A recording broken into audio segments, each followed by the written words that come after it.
We didn't know from minute to minute whether we would be alive the next minute. Mary Stauffer is talking about the 53 harrowing days she and her daughter were captives of a crazed kidnapper. The Minnesota high school math teacher was with her 8-year-old daughter Beth when she was kidnapped at gunpoint. You walk into your car. I said drive! At one point, there was a police car behind us, and we came to an intersection, and I remember him saying, if that police car turns the same way we turn, you're dead. The kidnapping happened in 1980. The abductor was a former student from her 9th grade algebra class. He became obsessed with her and spent 10 years stalking her before carrying out the kidnapping outside a beauty parlor. He said, do you remember what grade you gave me?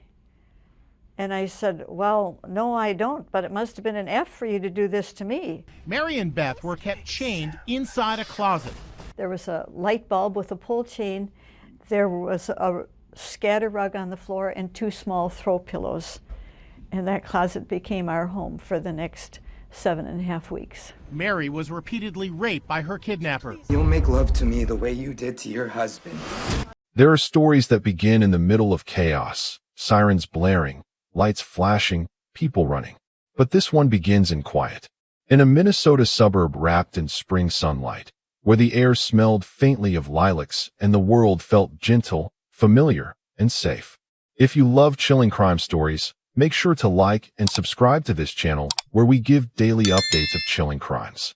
It was May 16th, 1980, a Friday, the kind of day that slipped by unnoticed for most people. But for Mary Stauffer, it was the day the world cracked open. Mary was a teacher, calm, disciplined, and endlessly kind. Her students admired her, her colleagues respected her, and her family adored her.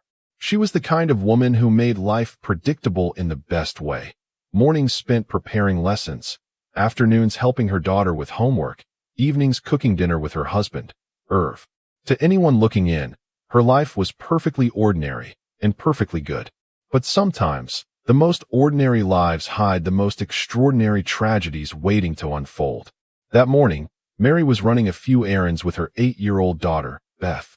They were on their way home, laughing about something small and silly, something a mother might forget minutes later, but that a daughter remembers for life.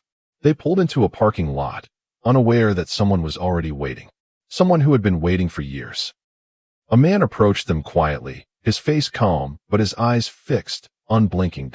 He spoke softly, too softly for what he was about to do. Within seconds, a gun appeared, a black hole of silence that swallowed everything bright. He ordered them into their own car, and just like that, the safety of Mary's life shattered. What no one knew then, not Mary, not Beth, not the police who would soon begin searching, was that this was not random.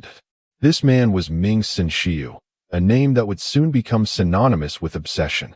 He had been Mary's student 15 years earlier, in a math class that she barely remembered teaching.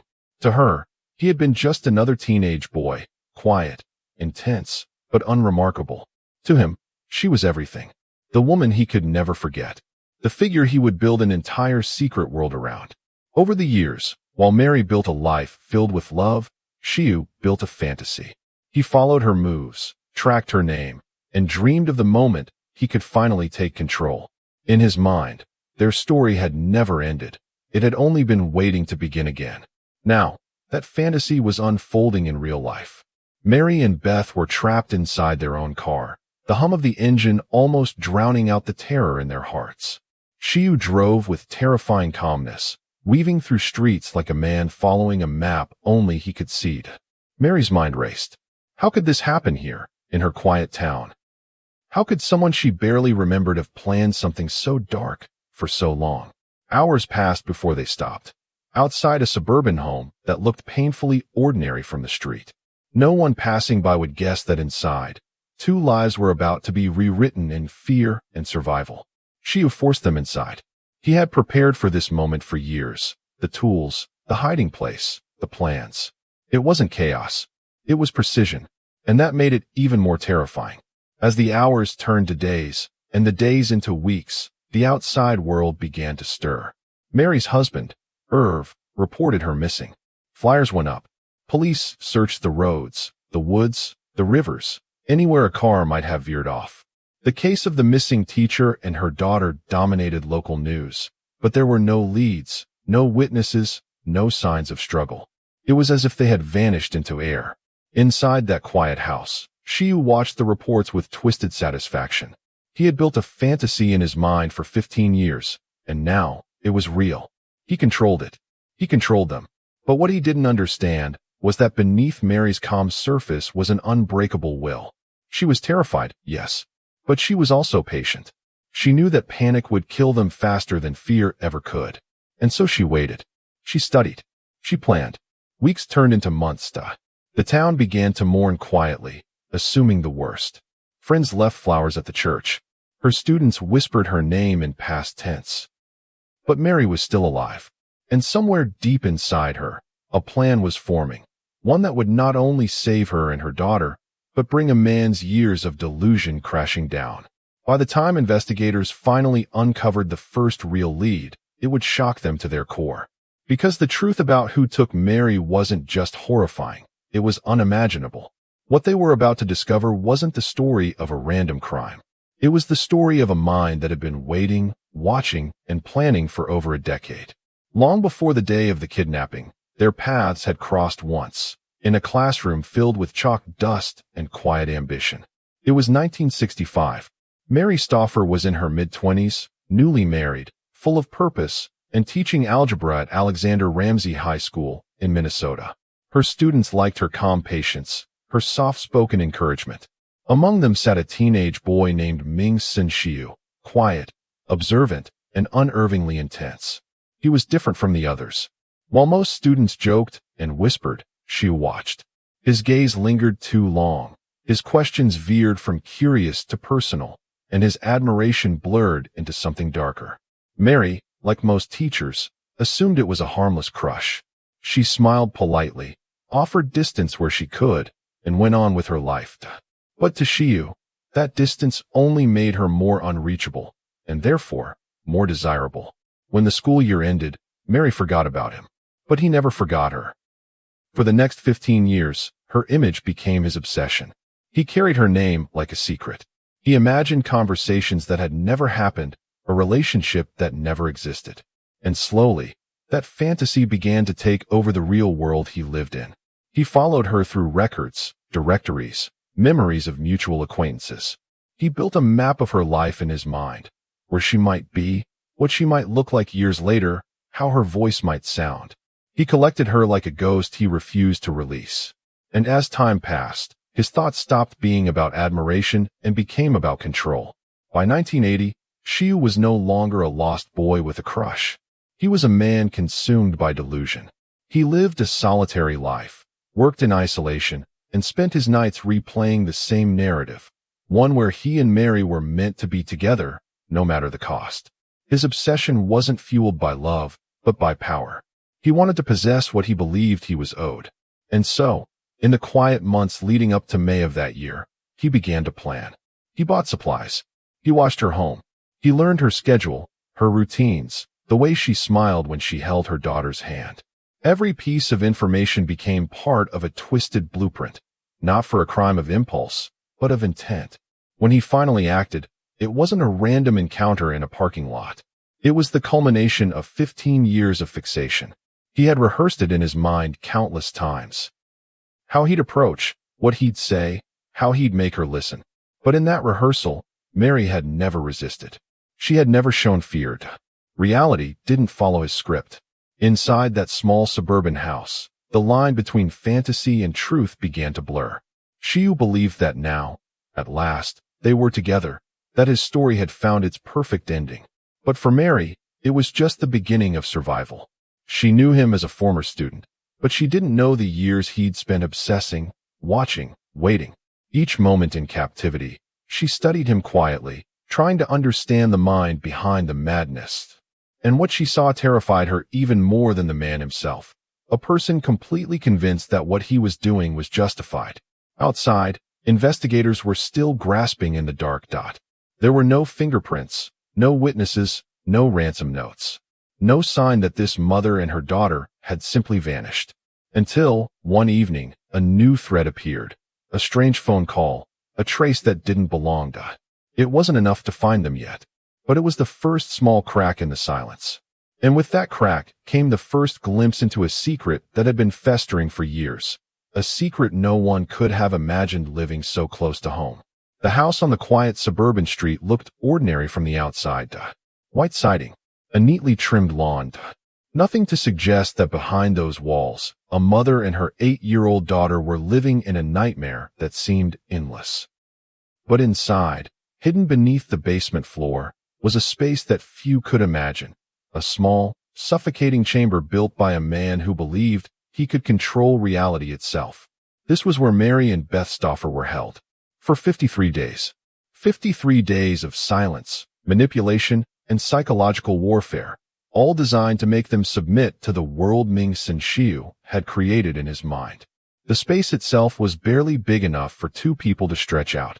It was dark most of the time, air thick with fear and dust. When footsteps echoed above them, they froze. Every sound meant possibility. The creak of the floorboards, the click of a door, the rustle of movement. Was he coming? Would he be angry? Would he finally let them go? But release never came.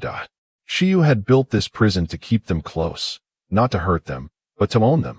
His obsession had turned into delusion, and his delusion into control. He spoke to Mary as if they were equals, as if the years of his twisted longing had been mutual. He told her she had been his destiny since high school, that fate had brought them together again. Mary listened, not because she believed him, but because she had to. Every word she spoke was measured, every expression carefully crafted to keep him calmed. Because in that basement, calm was safety. Any flicker of resistance could destroy everything. Beth, young and terrified, clung to her mother's strength. Mary became more than a mother. She became her daughter's shield, her comfort, her quiet strategy. She told stories to keep Beth's mind alive, whispered prayers in the dark, and found small fragments of hope wherever she could. Sometimes, she imagined the world outside, her husband, her students, the sunlight. She imagined what she'd say if she ever got the chance to step out of that basement again. Meanwhile, Shiue lived his life as if nothing was wrong. He went to work. He bought groceries. He smiled at neighbors, all while knowing that just beneath his home, the secret of his obsession breathed quietly in the dark. No one suspected a thing. No one looked twice. But Mary did something remarkable during those endless days. She began to understand him. Not to forgive, but to see through him. She studied his words, his patterns, his weakness. She realized that the one thing stronger than his cruelty was his need to be understood. He wanted her attention. He needed her validation. And that, she decided, could be her weapon. Slowly, she began to speak to him differently, carefully choosing moments to appear sympathetic, pretending to listen, pretending to care. It wasn't deception for revenge. It was survival through psychology. Because she understood something vital. If he believed she saw him as human, he might hesitate to destroy her. Days blurred into weeks. Her mind fractured and healed and fractured again. Each sunrise felt like a countdown. But to what? She didn't know. And then, one day, an opportunity appeared. Shiue had left the trapdoor partially open, not wide, but enough for sound to travel. Mary could hear the faint echo of a phone ringing upstairs. He was distracted. Her pulse quickened. For the first time, she saw a thread of possibility. If she could reach someone, anyone, the world might finally see what was hidden beneath this ordinary house. But reaching out meant risking everything. If he caught her, there would be no second chance. So she waited, watched, planned. 53 days of terror had taught her patience. And in the shadows of that hidden room, a quiet promise took root. If the world ever opened that door again, she would walk through it. And she would never let him control another life. After 53 days, the ordinary house that hid such an extraordinary horror finally began to reveal its secrets. It wasn't a dramatic confrontation. There were no sirens, no explosions of chaos. Instead, it was small, almost imperceptible, a sound that traveled just far enough to change everything. Mary Stauffer had been listening, waiting, studying Shiue's behavior for weeks. She knew his patterns, his moods, the precise moment he would leave the house or grow distracted. And on one quiet morning, the opportunity arrived. Shiue had stepped away from the house to run errands. leaving the door slightly ajar. The faintest hint of sunlight fell across the basement floor. Mary felt the weight of those 53 days in that single beam. Hope was fragile, but it was finally real. She guided Beth silently, carefully, each movement deliberate. One misstep could alert Shiue upon his return. Every heartbeat was measured, every breath a risk.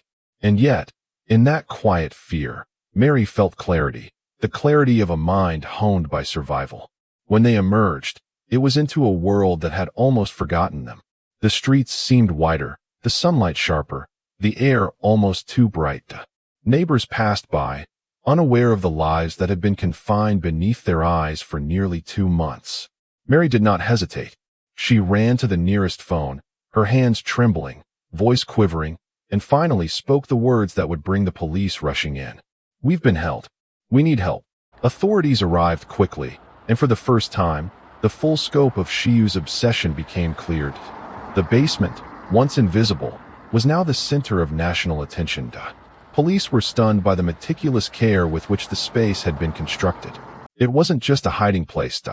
It was a world within a world, complete, calculated, designed to control. Shiue was arrested without resistance. He had never imagined that his years of planning could be undone not by force, but by the quiet patience and intelligence of the woman he had sought to dominate. Mary's courage, her unwavering focus on survival, had rewritten the story entirely. The investigation that followed was meticulous. Authorities combed through the house, discovering evidence of the calculated nature of the crime. Every detail mattered: the timing, the supplies, the way Shiue had tracked Mary's movements over 15 years. For detectives, the case was a study in obsession, manipulation, and the limits of human endurance. And yet, even with the breakthrough, questions lingered. How had Shiue maintained such control for so long, without anyone noticing? How had he concealed a crime so large in plain sight? And why had he chosen Mary, of all the people in the world, to fuel his decades-long fixation? For Mary, the return to normal life was not instantaneous. The trauma of 53 days left an indelible mark, not only on her, but on Beth, on her family, and on the small community that had believed tragedy was impossible in their midst. Therapy, support from loved ones, and the slow, careful reconstruction of daily life became the path forward. Mary's resilience became her defining legacy, not merely surviving, but reclaiming life from the shadow of fear. Shiue's arrest and subsequent trial brought justice, but it also opened wounds. The world learned of the depths of his obsession, the lengths to which he had gone, and the terrifying normalcy of his disguise as an ordinary man. And decades later, scholars, law enforcement, and true crime enthusiasts still study the case. Not to sensationalize, but to understand the fragility and strength of the human mind when confronted with obsession and survival. Mary's story had ended in escape and justice, but the echoes of that house, those 53 days, and the quiet terror beneath the ordinary walls would resonate forever. It was a reminder that even in the most familiar places, danger can lurk unseen, and courage often comes from the most unexpected sources. Once Mary Stauffer and her daughter Beth were safely returned to the world, the quiet suburban town began to confront a reality it had never imagined. The man who had taken them, Sen Shiue, was no ordinary criminal. He was a former student whose obsession had festered unchecked for 15 years, culminating in a crime so meticulously planned that it almost escaped notice entirely. The authorities faced the monumental task of piecing together the years of his fixation and the months of captivity. Police combed the Stauffer home and surrounding areas for evidence. They documented every corner of the basement, cataloging the items Shiue had used to maintain control over his captives. The floorboards, the concealed spaces, the carefully hidden supplies, all were recorded with painstaking detail. Investigators sought to understand not just the mechanics of the crime, but the mind behind it. What drove a man to obsess for over a decade? What made him believe he could seize another person's life without consequence? Forensic evidence told a part of the story, but the human element was equally vital. Detectives interviewed friends, family, former teachers, and neighbors. Shiue's past was scrutinized, his behaviors mapped, his obsessions traced back to seemingly innocuous teenage moments. Every interaction, every memory of him that anyone could recall became a thread in a complex tapestry of his psychological state. The investigation also revealed a chilling duality. To the outside world, Shiue appeared ordinary, polite, quiet, seemingly unremarkable. Inside his mind, however, he had rehearsed this crime, envisioned its execution, and meticulously tracked Mary's life for years. This duality became a central focus for psychologists, criminologists, and the legal team preparing for trial. How could such obsession coexist with outward normalcy? And how could the system detect it before tragedy struck? The trial itself became a national spectacle, not because of sensationalism, but because of the extraordinary nature of the crime. Prosecutors presented evidence of planning, obsession, and premeditation, outlining how Shiue had selected his victims and executed his plan with cold precision. Mary's testimony, measured and composed despite the trauma, became the heart of the case. Her recounting of the hidden room, the daily struggle, and the quiet strategies of survival brought an unprecedented clarity to the jury and the public. Legal experts noted that the case was as much about psychological resilience as it was about criminal justice. The prosecution argued not only that Shiue had committed kidnapping, but that his long-term obsession demonstrated a dangerous intent that threatened anyone who fell into his pattern. Defense attempts to minimize his culpability were overwhelmed by the meticulous documentation of his actions and the clear narrative of victim survival. Throughout the trial, the community grappled with complex emotions. There was relief that Mary and Beth had survived. There was outrage that such a crime could occur in their midst, unnoticed for so long. There was fascination with the psychological depths of obsession, how one man's fixation could shape years of life, dictate behavior, and nearly succeed in silencing two innocent lives. The verdict, when it came, brought closure in the legal sense. Shiue was convicted on multiple counts and sentenced to life in prison. But for Mary, Beth, and their loved ones, the story of survival, fear, and courage lingered long after the gavel fell. The public was left to wrestle with questions that had no easy answers about safety, human psychology, and the invisible boundaries between normalcy and danger. Even decades later, the case continues to resonate within the field of criminal psychology. Law enforcement uses it as a study in obsession, control, and vigilance. Psychologists cite it when exploring the mind of someone who can plan years in advance to satisfy a personal fixation. And families affected by similar crimes find in Mary's story a testament to endurance, strategy, and the indomitable human spirit. The investigation revealed everything that could be known about Shiue's methods, but it could never erase the shadow left over those 53 days. Every hallway, every room, every ordinary space Mary once knew now carries the memory of her quiet courage. And while justice was served in court, the emotional and psychological truths of survival continue to echo, reminding the world of both human fragility and resilience. The question remains, how many potential tragedies are avoided by vigilance, awareness, and courage before they occur? And how many slip into silence, leaving lessons only in hindsight? Mary Stauffer and her daughter Beth returned to the world forever changed. The quiet streets of Minnesota, once familiar, now carried the weight of memory, of fear endured and courage sustained. For the family, life became a delicate balance of healing and remembrance. Therapy, support from loved ones, and the slow reconstruction of routines helped them reclaim what Shiue had tried to steal: their sense of safety, their dignity, their lives. Shiue, meanwhile, faced the consequences of his obsession. The courtroom had rendered judgment, but justice could not erase the trauma. Yet in the midst of horror, Mary's resilience became a beacon. Her patience, intelligence, and unwavering presence saved both herself and her daughter, and it left a lesson for the world. Courage is often quiet, strategy is often subtle, and survival is a testament to the human spirit. The case rippled far beyond the walls of that suburban home.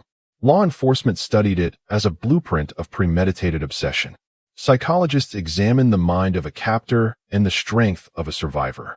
Communities learned the fragility of safety and the vigilance required to protect what matters most. Even decades later, the story of Mary Stauffer and Beth Shiue remains a haunting reminder. It is a story of darkness, yes, but also of hope, endurance, and the power of courage under unimaginable circumstances. The question lingers in every quiet street, in every hidden corner of ordinary life. How close can danger be before we see it? And decades later, the question remains, what really happened behind that closed door, and what lessons of vigilance, resilience, and humanity does it leave for us all? If you love chilling crime stories like this, make sure to like and subscribe to this channel.